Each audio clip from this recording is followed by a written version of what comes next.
Assalamualaikum warahmatullahi wabarakatuh.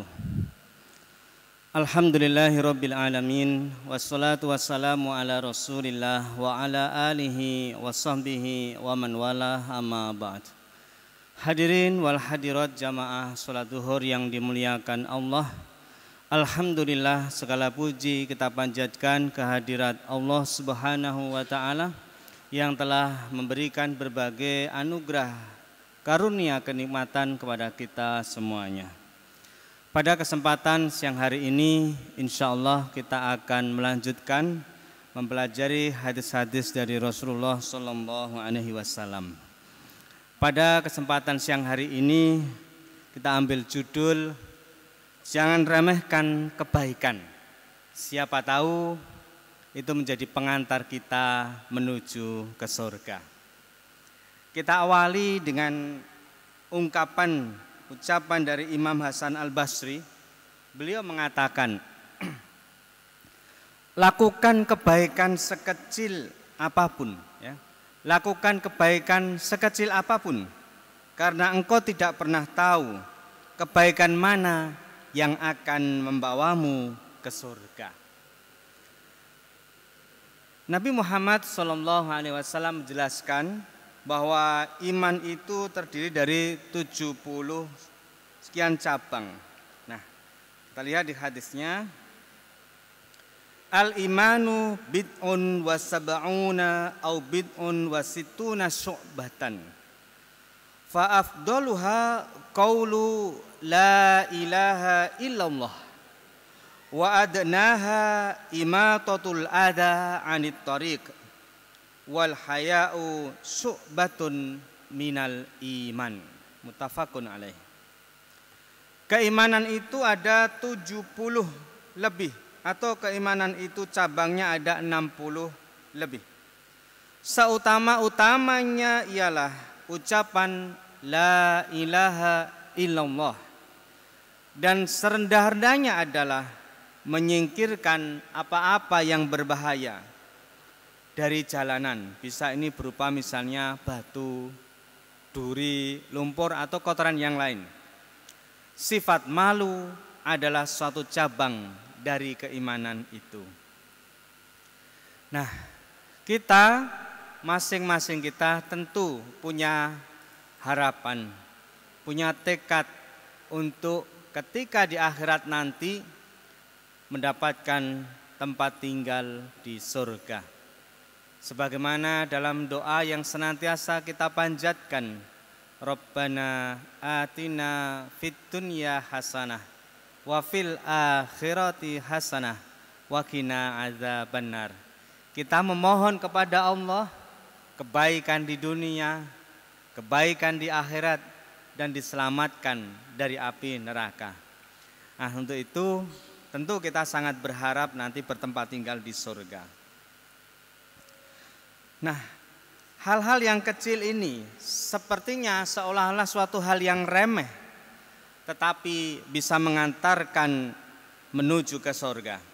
Rasulullah Shallallahu Alaihi Wasallam bersabda, laqad ra'aitu rajulan yataqallabu fil jannati fi sajaratin qata'aha min dhahri tariq kanat tu'dil muslimin. Hadis riwayat Muslim nomor 1914 dari Abu Hurairah. Sungguh aku melihat seseorang bolak-balik bersenang-senang di surga dengan sebab sebatang pohon yang ia potong dari jalan karena mengganggu kaum muslimin. Nah, ini disampaikan oleh baginda Nabi, ada seseorang dilihat di dalam surga. Mengapa ia masuk ke surga? Karena ada satu amalan yang pernah ia lakukan, yakni memotong pohon yang mengganggu jalan, mengganggu kaum muslimin di jalan yang dilewati. Kemudian ada lagi hadis yang lain. Wa fi riwayatin marra rajulun bi husni syajaratin ala dhahri tariq faqala wallahi la unahyanna hadza 'anil muslimin la yu'dhihim fa udkhilal jannah. Dalam riwayat lain, ada laki-laki yang melewati batang pohon yang berada di tengah jalan. Lalu ia berkata, demi Allah, saya akan menyingkirkannya agar tidak mengganggu kaum muslimin. Maka dengan itu ia dimasukkan ke dalam surga. Hadis riwayat Muslim. Wa fi riwayatin lahuma, dalam riwayat lain dari Bukhari dan Muslim, bainama rajulun yamshi bitariqin wajada husna syaukin 'ala tariqi fa akharahu fasakkarallahu lahu faghafara lahu. Suatu hari seseorang melewati sebuah jalan, lalu mendapati dahan berduri di jalan tersebut. Lalu ia menyingkirkannya. Kemudian dengan itu Allah berterima kasih kepadanya dan mengampuninya. Hadis riwayat Bukhari Muslim. Nah, ini ternyata menyingkirkan hal-hal yang mengganggu di jalan yang bisa dilalui orang, itu ternyata punya nilai pahala dan balasan yang luar biasa dari sisi Allah Subhanahu wa ta'ala. Oleh karena itu jangan sampai kita meremehkan amal-amal yang itu merupakan amal-amal kebaikan, insya Allah bisa mengantarkan ke surga.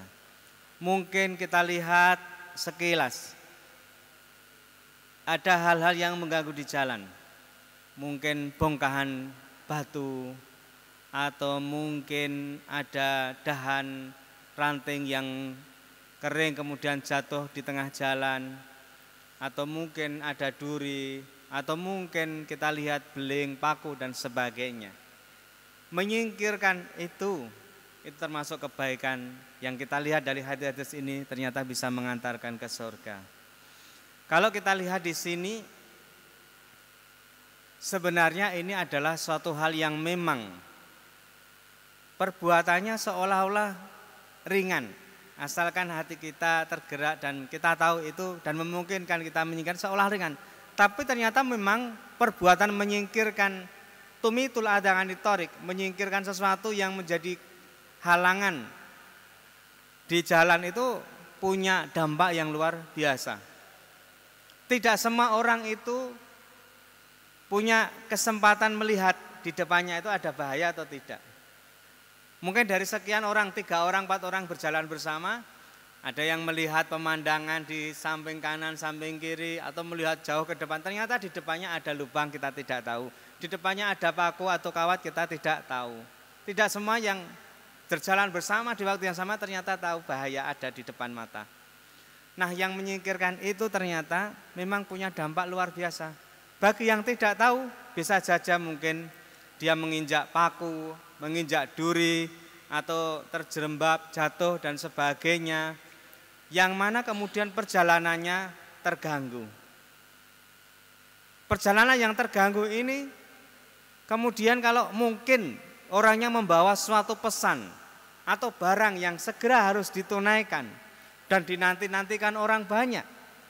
Nah, itu ternyata dengan dia terselamatkan dari itu, dampaknya luar biasa. Barang yang mau dikirim segera sampai, orang yang dinanti segera sampai. Misalnya, naudzubillah, misalnya ada mobil catering.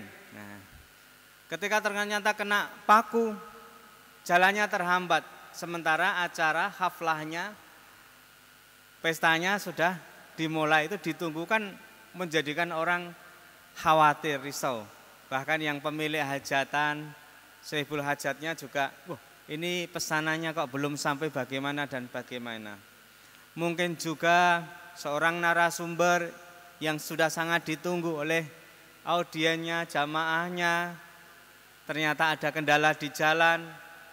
Nah, Kalau dengan kemudian dia selamat segera sampai tujuan, ternyata menyingkirkan sesuatu aral rintangan di jalan itu punya dampak yang luar biasa.